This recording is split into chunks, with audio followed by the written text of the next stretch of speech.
Y'all ready to be history? Get started. Welcome. Hi. Hello, everyone. To the Pro Audio Suite. These guys are professional. They're motivated. With Tech to the VO stars. George Whittam, founder of Source Elements. Robert Marshall, international audio engineer. Darren Robbo Robertson. And global voice. Andrew Peters. Thanks to Tribooth. Austrian Audio. Making passion heard. Source Elements. George the Tech Whittam. And Robbo and AP's international demos. To find out more about us, check theproaudiosuite.com. Line up, ladies! Here we go. And welcome to another Pro Audio Suite. Thanks to Tribooth. Don't forget the code TRIPAP200. That will get you $200 off your Tribooth. And Austrian Audio, making passion heard. You're hearing it right now on a CC8. Very nice. Now, there's no processing on my microphone, but a strange thing happened with Robbo the other week. Well, what the hell was this story? It wasn't strange, but it's bizarre. And I'm sort of, having lived in agency land for so long, I've been removed from some of these casting websites and some of the strange requests that seem to come through. But I was talking to a voiceover talent a couple of weeks ago, and they'd been sent a job request from a client, and they'd been asked to compress an EQ their final delivery. And she was sort of saying to me, I don't know, like, you know, she knew what compression EQ was, but what do they want? And for whatever the reasons were, she wasn't in a position to get that answer. Apparently you can't ask questions back. People out there will set me straight on that. But anyway, my point was, well, you know, effectively, I guess you've got to think about who you're delivering it to and what they might want. Because, you know, I guess if you're processing stuff, I mean, if you're sending it to me, I don't want you to do anything. But if you're sending it to someone who's going to throw it up in a final sort of video without touching it, like a content creator or something, then you probably want to do a bit more. So for me, it begged the question, well, what is processed audio if someone's asking for it? And I guess I've kind of roughly outlined there my thoughts. But George, what do you reckon? I mean, for me, it's sort of like, where's it going? What are you doing with it is the first consideration. That's extremely dependent on that. Right now, I'm actually working with the VoiceOver Blueprint, and they have a TV affiliate voiceover series they're doing, like a course. And so I'm bundled in with a course to create a TV affiliate preset for the students. So, and the reason that's so important is in that particular segment of promo, which is it's a segment of a segment. You know, it's a niche of a niche, right? Very, very often is the case, there is no audio mixer in post working on the audio, right? So you send in that file, it gets dropped into a timeline in Final Cut or who knows what, and out it goes onto the air because, first of all, speed is the essence because it's always the same day, right? Everything is for tonight's news at 5. Or 6 or 11. So that's one. Two. Yeah. It's this just in, literally. Everything is time sensitive always. And then it's just budgets. You know, they don't have a sound mixer working on these mixes. I didn't know this like from an insider's perspective. I found out through listening to my clients' voiceover, you know, their way they sounded on not commercials, TV affiliate spots. And the first one that pointed it out to me years ago was Randy Thomas. She's like, I'm hearing my voice in this and it's buried. It's not clear. I'm not very easily heard. I'm like, what's going on? Guess what? They're not doing anything to your audio. You're sending them raw audio, which you should be, and it sounds good, but they're not sweetening it at all. So what are we going to do? We're going to make a preset so that you can give them this pre-sweetened audio. They can drop it into the timeline and get the job done, and you still sound crisp, clear, loud, everything that, you know, you'd want it to be. It's a really weird thing. It's like I'm engineering a voiceover into a production where I'm not part of the production. Not part of the process. Yeah, exactly. Yeah, you're like predictively processing because you don't even know how it's really going to sit in there, but you just... Right. This is the one time when it's excusable to process your voice when your clients aren't responsible enough to do it. Yes. So this is I would say one of the more extreme cases, right? But there are a lot of cases where the end user is not hiring engineering. They're not hiring an audio production team at all. This is, I'm sure, increasingly the case. So somebody has to do it. Yeah. And on the other end of the spectrum then, I mean, for me, if you were sending it to an audio engineer, and I actually did a webinar a couple of weeks ago on sort of home studios and stuff, and we touched on processing. But what I was sort of saying in there was, if you are sending it to an engineer and you feel like you need to do something to it for whatever reason, firstly, have a reason for doing that. I mean, if the read's kind of fairly dynamic, then okay, maybe a tiny bit of compression, and we talked about what that might look like. Maybe some EQ changes, but again, just to sweeten it. I mean, for me, the sort of message I tried to leave the viewers with was, it's going to an audio engineer. So if you feel like you have to touch it, you want to leave them in a position where they're actually going, well, I've got a really good starting point now. There's everything's there that I need. I don't have to do my noise reduction. I don't have to, declick or whatever, and all that sort of stuff. Yeah, exactly. Deliver it in a nice sort of way in that respect, but don't box them in where you've done so much to it that they're now in this position where they're going, holy shit, how do I get out of this? It's a team effort. It has to be a team effort. If there's an audio production team involved, you're on their team. Yeah. You guys are on a team together. So if the coach says, send it flat, send it flat. If the coach says, it'd be sure helpful if you would do a little something to your audio, and this is what we'd like you to do, then you are part of the team. Now, you're not getting paid to be part of the engineering team, which is a problem. But you are part of a team. And so if that's what they're looking for to get the job done, better or for worse, right or wrong, you got to do what they want and what they expect. Now, you're not going to likely know what to do in that case. And that's why I've been making these presets and stuff for people for a really long time, because I'm just trying to fill in that blank that, depending on the work, some of it's very nuanced, especially commercial work. If you send in a commercial audition and it sounds processed, it's the kiss of death. Yeah, you'll scare them off. They just don't want that at all. Totally scare them off, right? So it's a very nuanced thing. But in terms of the genres, they're all different. They all need a different amount. And a lot of it it's subjective, guys. It just is subjective. I don't have a magic sauce for what is the perfect setting for every environment. I'm just going to listen. And every voice, too. And every voice. And I'm going to listen and do my best and see, I'll do processing for folks and I'll get feedback like I sound too sibilant or I still have too much mouth noise. And what I'll usually say is, you know what? To you, you do, but to me, the listener, you don't.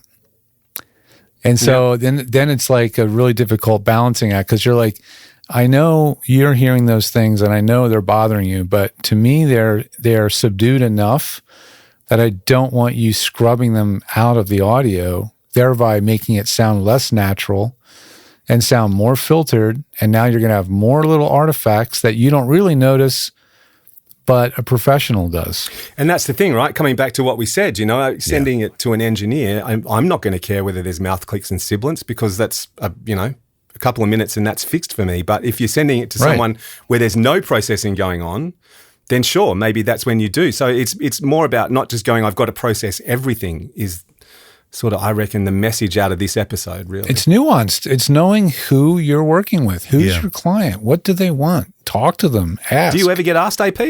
No, I don't. Never have been. Never. But what I can do, if I'm concerned that they're not going to do anything at their end, I will probably just change a mic out. Yeah. And I just use like a 41.6. Something that it's got some cut and then some body normalize it -3 or something, and then shoot it off. Good plan. But you've also got a great room, that's the thing. And you've also got a cupboard full of microphones that any fucking voiceover artist would fall over themselves for too. So you're in a kind of privileged position. Another thing you can do, and I think this is definitely something that's going to be done more often by the more experienced, voice actor / producers, is sending a dry and a wet. So if you've never worked with them before ever, and you're concerned, so this I think is a real concern. They may ask you for the file flat or dry, but you send it to them that way, and they go, it's not really doing it, because they don't know that the way it sounds when they want it to sound good is not flat and dry. It's actually processed. So they're just asking for something that they think they're supposed to ask for because other businesses or listings on 125 or whatever said do this, and so they do the same thing. And then but if you send them 2 takes, one wet, one dry, I bet you 90% of the time they'll probably pick the wet file. So here's an idea. First of all, I mean, like they ask for stuff they don't want all the time. Like, don't read it like an announcer, and then they direct you into sounding like an Can you announcer. put some more emphasis on that word? And can you pause here? And can you do this? That's right. Oh, yes. But what if you send a stereo file with the left side completely dry and the right side way over compressed and maybe over EQ'd? And the idea is that you just dial a blend between, just like a parallel compressor. compression. Yeah. And then you're like, a little bit more and a little bit less. This is a really loud spot. I can't get it to cut through anything. Like all the way over to the right side. Like kill it and EQ it. Like, and you could, and then they don't even know. They don't have to know what they're doing other than to just a little bit more left and right. So George, Robert, sorry. Let me ask you a question because I know the answer to this, and I'm sure George does too. I want to see how you go. The answer is no. What is the Maybe. one? Whether it be what is the one plugin, and I'm not talking brand or anything, but like type of plugin that a voiceover artist should never, ever, ever put on their voice? A gate. Thank you. Yes. Please. Especially a hard gate, like an expander. Maybe It has to be if you're done good at very setting subtle. it. Yeah. If it's- anybody it's- knows you're using do it, not you're not use a using gate. it right. Everything's got to be. Everything's. I mean, when Robert and I mix sessions, everything's subtle. You know, I don't grab handfuls of anything unless I absolutely have to rescue something. Right. Everything is done subtly, and so it should be even more subtle when you're talking about the raw ingredients. Yeah. I did a session last Friday. You do so many And, sessions, you can't remember. Yeah. Yeah, I can't remember. And it was nothing to do with processing. Well, kind of in a funny way. But they showed me, they wanted to do a playback of the film they'd shot, and it's a 30-second spot. So they had a guide track on there, a guide read, because we were sort of like, I think this script is too long. Anyway, they went, no, we'll show you the video, 30-second spot. So it starts off. By the time it gets to the middle, they've time compressed the guide read, right? So How the fuck? but it's never going to fit, You man, because you cheated. just time compressed the guide read. How do you think this is going to work? So anyway, so we're rewriting the script as we go, and they've gone, okay, now there's also a sonic at the end. How long's a sonic? 2.5 seconds. Okay, so we've got to get this at 27. So we've Holy already gone at 38. shit. So now we're trying to get Holy this cow. thing down to 27. So we're chop. Anyway, they said, do you think you can get this at 27? I said, yeah, I think I can. Let's give it a go. So we do it. Bang. By the time they de-breath, 27 seconds. They're going, okay, now can we put more emphasis on this and this? You're going, the reason this is 27 seconds is because we can't do that. Yeah. Holy smokes. Fucking hell. Yeah. So, that yeah. stuff never ends. And that's Yeah, what you're that dealing never with. Who time compresses their guide track? Yeah. Seriously. If you time compress the guide track, you've just Quite you've just obviously, the told script's yourself too the long. script's too Yeah, long. it's pretty obvious. Before you've even started. Well, I mean, if you want to talk about the ultimate in processing, go back and listen to the episode where we interviewed Jeff Berlin. Yeah. Yes. Do you I remember know that? does He had three, like doesn't he? layers and Pro Tools, Yeah. and so he's Yeah. reading and auxing out or bussing bunch out of stems. to these different stems. And at the end of that take, he's already got 3 different levels of processing: soft, medium, and Yeah. That through the wall. That's you know, next. and- That's next level. yeah. That's And really. could I Yeah, that's like panning across the multi-channel. Yeah. right. And I could set that up for anybody, any of us could do that, that knows how to do it. But then you have all these extra choices to make. And so you really have to decide what it is then that you're giving them. And then, so I think that's going too far, but again, the Jeff's a pro and he's been doing imaging and everything forever. So he knows what makes sense for him and his workflow. But those are the capabilities of a multi-track DAW that you can't do, let's say, with Twisted Wave. With like a Twisted Wave, you'd have to do the record, edit it the way you like, make a copy, have it dry, right? Have a dry copy. Take that dry copy, run it through a stack, have that be stack X, version 1. Maybe you have a second stack, dry and process the dry file only. But that's because Twisted Wave is not a DAW. It has no mixer. Right. To be a DAW, you have to have a real-time mixer. Right. If not, it's not a DAW. Yeah. Right. Right. It's a file. It's a file. And theoretically, I think a DAW also has to be non-destructive, or no? Yes, I would say so. Yes. So yeah. Yep. The other type of processing that before we disappear, we should touch on is noise reduction. Because that's the other one that I get sent files occasionally and I have to go back and say, look, I hope you've still got the original file. Can you send me that? Because your noise reduction sounds like... And the thing... Yeah, it's a form of gating. So the thing, the point that I made the other night in my webinar was that noise reduction was originally created just to get rid of camera noise out of location sound. That was all it was. It was just a subtle thing to tidy it up, right? So when you think about your noise reduction, that's the way you should think about it. You shouldn't be thinking about it in terms of getting rid of the dog barking next door or the kid crying in the next room or whatever. It's something that's just, again, something subtle. So the obvious place to start is to have a room that's set up right to begin with, and then deal with anything that's left. Don't try and use your plugins to fix problems, I guess is what I'm saying, because that's not what they're designed for. Here's the thing to caution people with too. You can have something that sounds a bit like garbage, and then you can throw some noise reduction thing on it, so especially some of this new AI noise reduction, and you can go, oh my God, it took care of it completely. But then when you listen to it closely, it's got that synthetic sound, and it's got no top end, and it's and just because you're so impressed on the first blush doesn't mean it is actually. And then you process on top of that, though. You compress an EQ and everything on top of that, and all of a sudden it's a massive big mess. Bring it all out. Yeah, that's right. Yeah, I watch a YouTube channel, an F1 YouTube channel, and there's one guy, one of the hosts on this thing.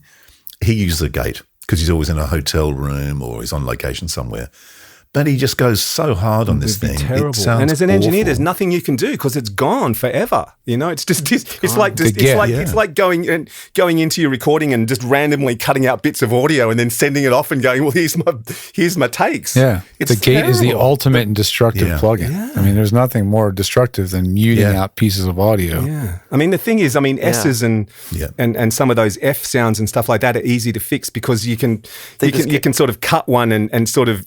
They're easy to cut, but some of the other sounds that these gates are cutting off, you can't replicate them. It's a pain in the ass, though. It's like don't do that. Gating is all this stuff can be done after the fact. And what makes you think that the audio engineer, except for these people who are running so fast to production or to posting it /cheap that they're not processing?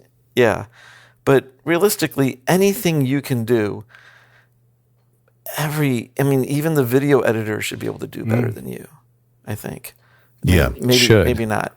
Well, I saw a post this morning, actually, when I was just going through a feed, and it was a guy, they were talking about microphones, and it was, I can't remember what microphone was. I think they had a U87 up there or something. And it basically says what we said. It's like, it doesn't matter how expensive your microphone is. If your room's shit, it's going to sound shit. Yeah, well, we've said that a million times. A good mic in a shit room is still going to sound terrible.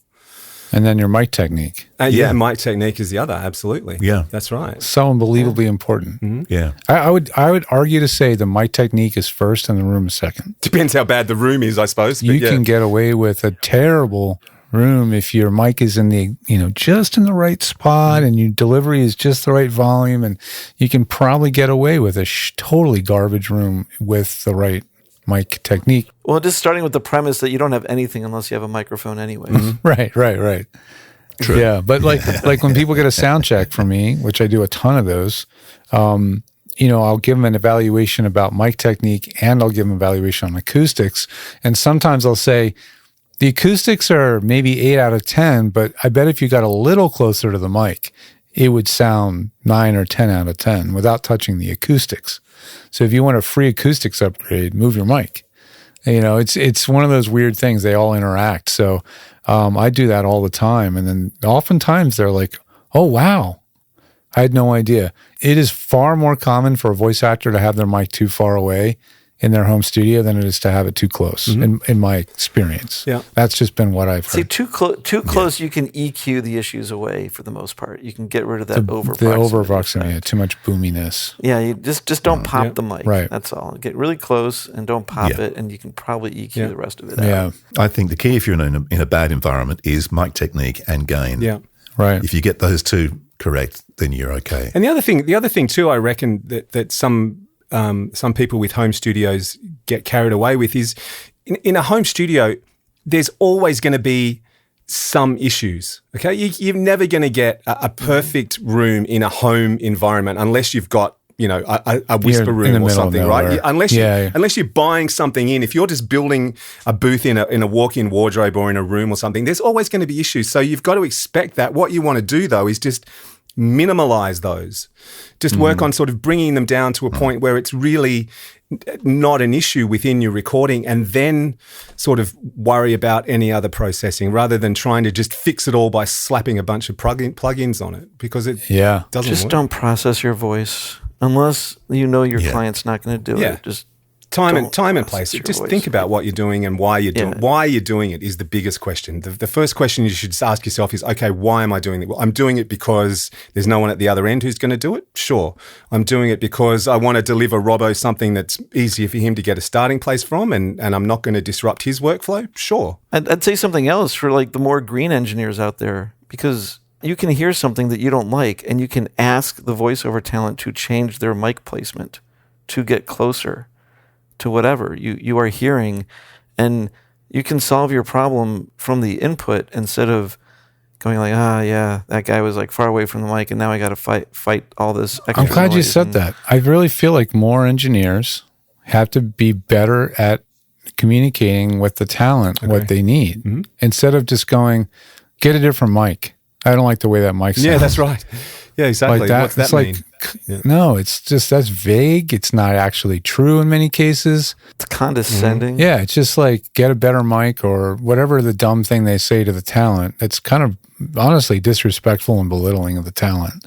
I Because, agree. you know, and there are yeah. engineers out there who have that mentality about voiceover artists too. It's completely unfair and unfounded, especially in this day and age where, Jesus, let's be honest, they're sort of almost on the stage as equals with us in terms of expectations from clients in what they need to do on their end. Right. They get paid more than Well, us. they do. Yeah. There's always that. That's right. Maybe we should start saying, look, I'll do the voiceover and the production, and then we can get paid more. I've been Right. saying that for years. I yeah, just good didn't on have you. the right soapbox to stand on. Yeah. But Well, it's you're in always the made me soapbox mad now. that the actor is expected to throw in production as a part of the cost of doing business.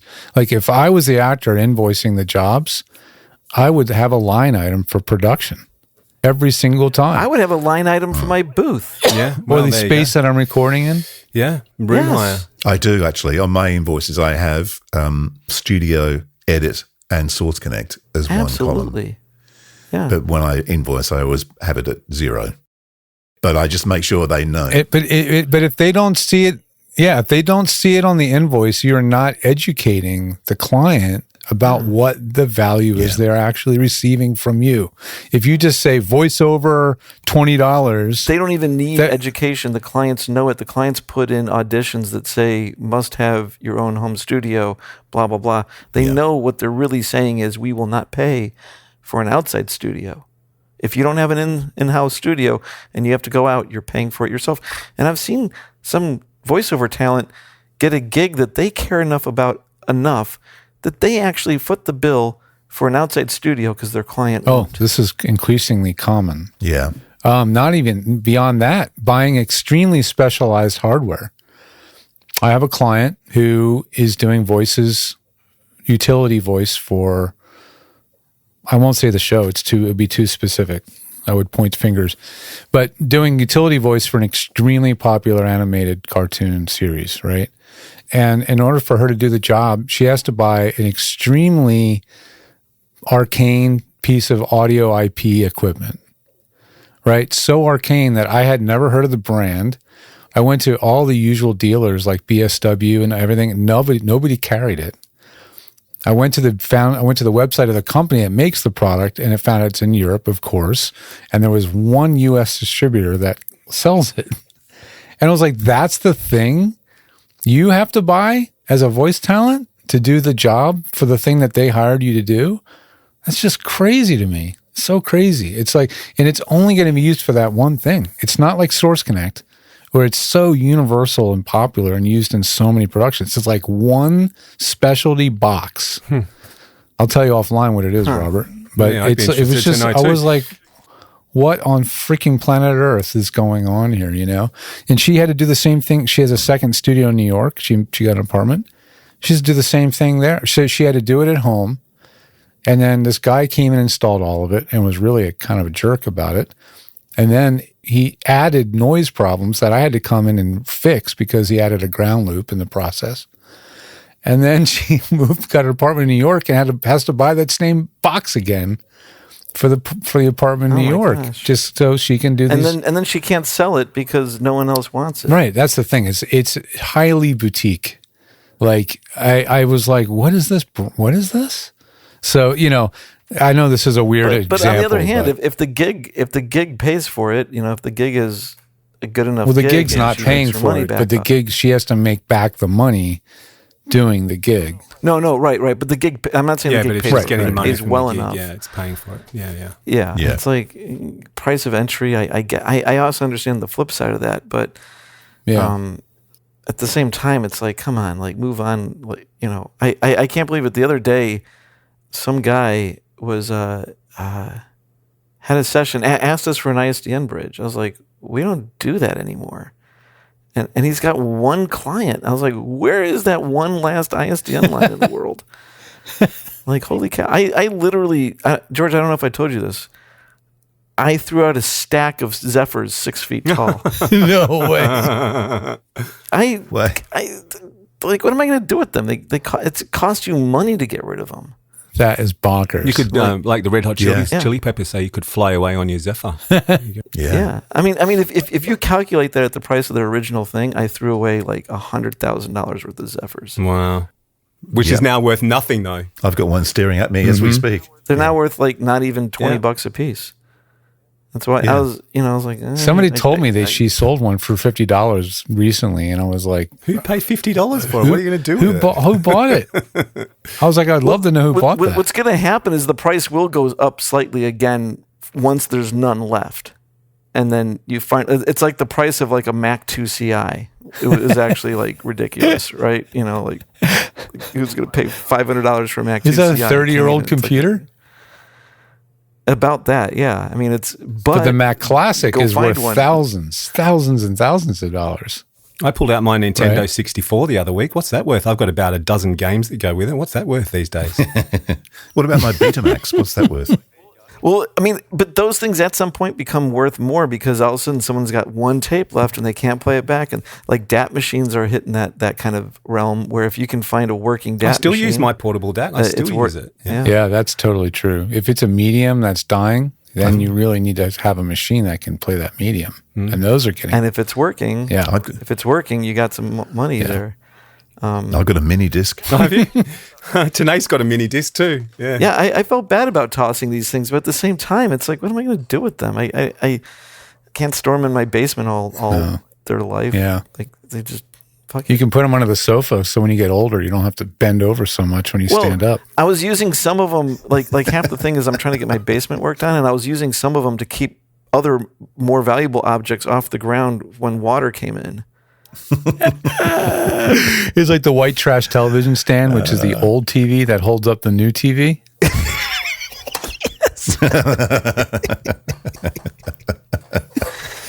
I make use of everything. We should finish up this episode by saying that I reckon in terms of processing, when in doubt, just don't, is my honest opinion. Yeah. or at least capture a copy that's not or keep a processed. clean copy. Yeah. Always have a dry, unmessed Yeah, with wet and dry. file, no matter what. Always. You can always process offline. If you're going to Oh, process, don't process live. capture Yes. it dry, Yeah. process the file. Don't corner yourself Right. by just There was a resurgence of front-end processing thanks to the Universal Audio Apollo. Yeah, right. right? Yeah. Yeah. I mean, all of a sudden now, Well, I mean- normal people that wouldn't normally have a rack of gear have access to every damn. If I have to see another Apollo plug-in chain with a Vox box in it, I'm like, just because you have access to a $4,000 fake piece of gear doesn't mean you default use that plug-in for everything you do. Yeah. Well, I mean, unless you've got a reed that's like ridiculously dynamic and you want to put a little bit of compression over it to stop it, distorting into the box, there's no real But it won't reason do to that. process anything. It won't do that if you're already digital. Like that makes sense if it's an actual analog piece that's going ahead of your A to D converter. I had this discussion with a friend of mine, and I think it's a generational thing. I grew up initially doing all my recordings to tape.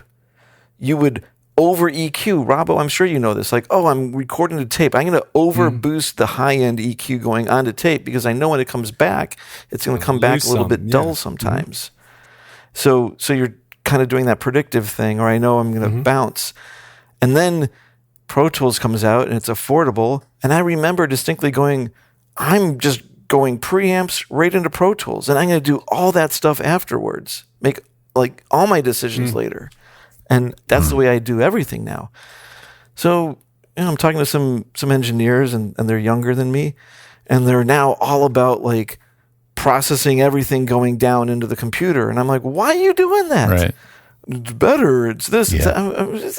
But you're cornering yourself. And I understand the idea that one of two things. Either I only have one of these XYZ magic boxes, so I want to process on the way in and get the most use out of it by doing multiple things with it, maybe. Or I'm so good at my decisions on the front that I know I'm going to want all this. And so I don't need to slow myself down by doing it later. But I will track in, and while tracking a band, I'll have my processing on the playback, and I'll start dialing in my sound. So I'm saving myself that time already, but I'm not cornered. Right. And besides a few things like high pass filters, makes sense on the way in because it's going to hit the converter. Maybe a little bit of protection if you're worried about your levels on the clipping, but I don't get it. No, I don't either. Converters are so good. Everything is so clean. Dynamic range is massive. Do it all. Yeah, you can do it all in post and have make all your decisions later. Yeah. No, it's same thing with these Apollo plugins on the yeah. Front end processing is insidious for voice actors because as soon as you process on the front end, you are now engineering while you're voice acting, and you can't undo it. That's right. And you can't undo it. You can't undo it. You just can't. So please, guys, think about it. Yeah. Very hard when you say, I want to process all this stuff. I'm like, let's think about what you're doing. If I get people come to me with the Apollo and they're like, can you make me some setups? And I go, listen, what are these for? Well, I just want my auditions to XYZ. And I'm like, that's what we do in post. We'll do that in Audition. We'll do that in Twisted Wave. We'll do that we don't need to do that in the Apollo. So I've way backed off on the amount of processing I do in the Apollo, and it's really now very much just a very sweetening, cleaning thing, or a very specialty delivery. Like someone is a promo voice and does promo all day, and they have a certain sound they have to achieve. Okay, that's a specialty thing. But other than that, if you know what you want and you're willing to absolutely commit, right, and you know that then fine, you're saving some time possibly. Yeah, that's a different mentality. Plus, the promo people use headphones and they listen to themselves through the processing. That's a whole nother But the UA's got that record button. They can listen to themselves through the processing. It has a mono. Yeah, it has a monitor. Yeah. And nobody does that. Yeah. Almost nobody. I have one client I set that up with ever. So it's just interesting. Yeah, everyone just puts it in the record mode and they just bake it and go on. Yeah. Yeah. I don't get it. Why you want to hear what you sound like when you've been processed? That's a radio. I guess thing, if you're playing the microphone and you're playing the compressor and maybe you're that in tune with it. It's definitely something that some promo people do. They listen. They like hearing the little weird sounds in their voice at the quietest portions of the sound, so that when all that compression really boosts it. But that's the thing. You're printing that. That's right. You might want to hear that, but I don't. That's right. Exactly. Yeah, I don't want to hear it either. That's why Angry Audio No makes way. this headphone amp that does all that crazy ass processing for the headphones. Yeah, there you go. Well, there you go. It's That's the basically alternative, an isn't it? Orban. Yeah, it's basically an Orban freaking multi. in the Set monitor. yourself monitor up a chain. monitoring chain that has all your processing on it. Exactly. Yeah, I can understand that if you're a singer, but I don't understand it if you're doing voiceover. I don't get it. I don't know why you want to hear in your headphones something that's different to what you're actually capturing. I want to hear what's going on the tape. But I guess if you're talking about singers in general, they all want to hear different things too and all that sort of stuff. Everybody's different. Yeah. So sometimes with the singer, it's not even so much that they know that they want to do it. Sometimes if you make the singer sound good in their headphones, can make their they're more performance better. inspired and they perform better. I agree. And maybe in Yeah. a subtle way, that's the same thing with the Well, it talent. would If they're be, like, I oh, I'm suppose. sounding so big and Because if you're huge listening to with yourself every time in I your gain headphones up- and you're going, oh, fuck, I don't sound right, you're not really concentrating on your performance 100%, are you? No, you're not. yeah. Yeah. No, I encourage people to stop doing that. But Yeah. it's Yeah. Don't gate say whatever you do. don't. That's the biggest don't for me. Don't gate. Leave the gates at the farm. Don't get Well, that was fun. Is it over? The Pro Audio Suite, with thanks to Tribooth and Austrian Audio. Recorded using Source Connect. Edited by Andrew Peters and mixed by Robbo. Got your own audio issues? Just ask Robbo.com. With tech support from George the Tech Whittam. Don't forget to subscribe to the show and join in the conversation on our Facebook group. To leave a comment, suggest a topic, or just say g'day, drop us a note at our website, proaudiosuite.com.